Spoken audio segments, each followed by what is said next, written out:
1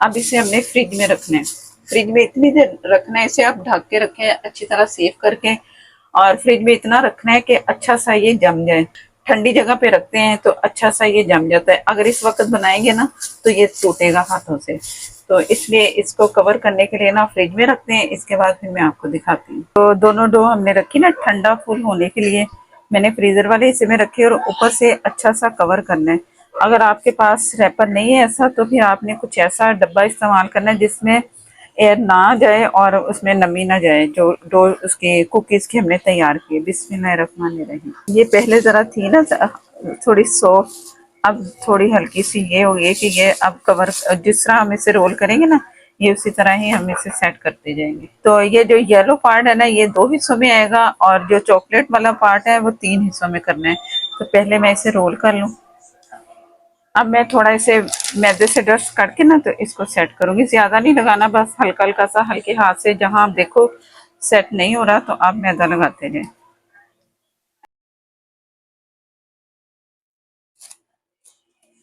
अब मैं इससे हैंडल करूंगी, नीचे भी रखेंगे जो मैंने रोल तैयार किया है और ऊपर की साइड।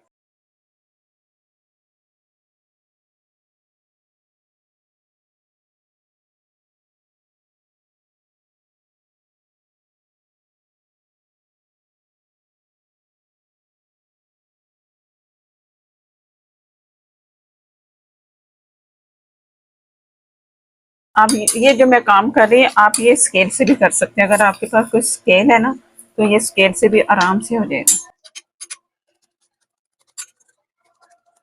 ये अच्छा सा सेट कर दिए, और ऊपर भी रैपर है नीचे भी रैपर है। तो ये साइज जो कुकीज़ का होता है ये उसी तकरीबन अंदाजे से मैं ये कर रही हूँ, मैंने नापा नहीं है। तो ये तकरीबन 2 इंच, ये जो हमारी फिंगर है ना, ये 2 इंच से थोड़ा छोटा, 2 इंच यहाँ तक होता है, तो ये थोड़ा छोटा है। तो ये इसी हिसाब से फिर मैंने ये नापा है, और इसके हमने 2 हिस्से सेंटर से करने हैं, 2।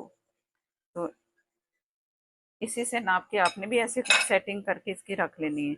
अब इसे अलग रख करते हैं, और दूसरा जो हमारे पास हिस्सा है चॉकलेट वाला, तो उससे भी इसी तरह ही हम सेट करेंगे।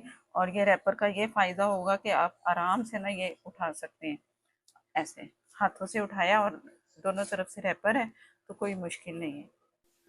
अब थोड़ा मैदा डस्ट करेंगे, बस हल्के हाथ से करना है, ज़्यादा नहीं।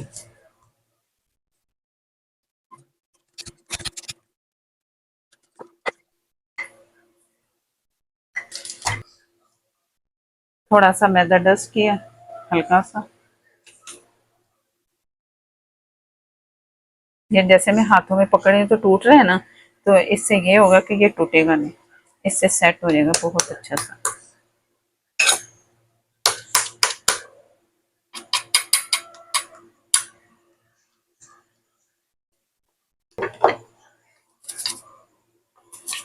ये भी मैं उसी साइज में 3 हिस्सों में डिवाइड के पीसेस, इसके 3 हिस्से करने ना, तो उसी साइज में मैं से बढ़ाती जाऊंगी बेल बेल के।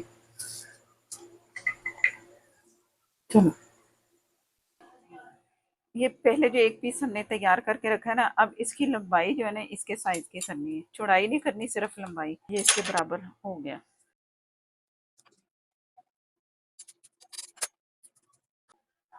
ये मैंने दोबारा इसका साइज लिया है बेलते हुए, कहीं ये छोटा बड़ा ना हो जाए।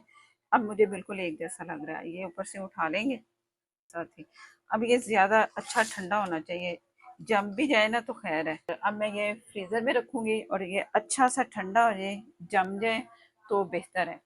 इसके बाद फिर इसकी कटिंग करेंगे और इसे सेट करेंगे। ये जो अंडा हमने इस्तेमाल किया था उसकी सफेदी मैंने अलग कर ली थी, अब थोड़ी सी सफेदी लेंगे और पानी इसमें जाएगा 2 टेबल स्पून।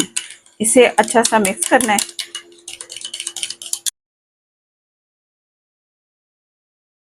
ये मैंने फ्रिज से निकाल लिया और ये फुल जमा हुआ है, जमा हुआ होगा तो ये बहुत अच्छी सी कटिंग होगी और सेटिंग भी अच्छी होगी। अब जो हमने अंडा तैयार किया था जिसमें थोड़ा सा पानी मिक्स किया था, वो इसके ऊपर पूरा टोटल लगा देंगे, पूरी डो के ऊपर, ताकि जो पीस हम जोड़ें तो वो अच्छे से जुड़ जाएं। अगर ये काम नहीं करेंगे तो ये फिर होगा कि अलग अलग भी हो सकते हैं।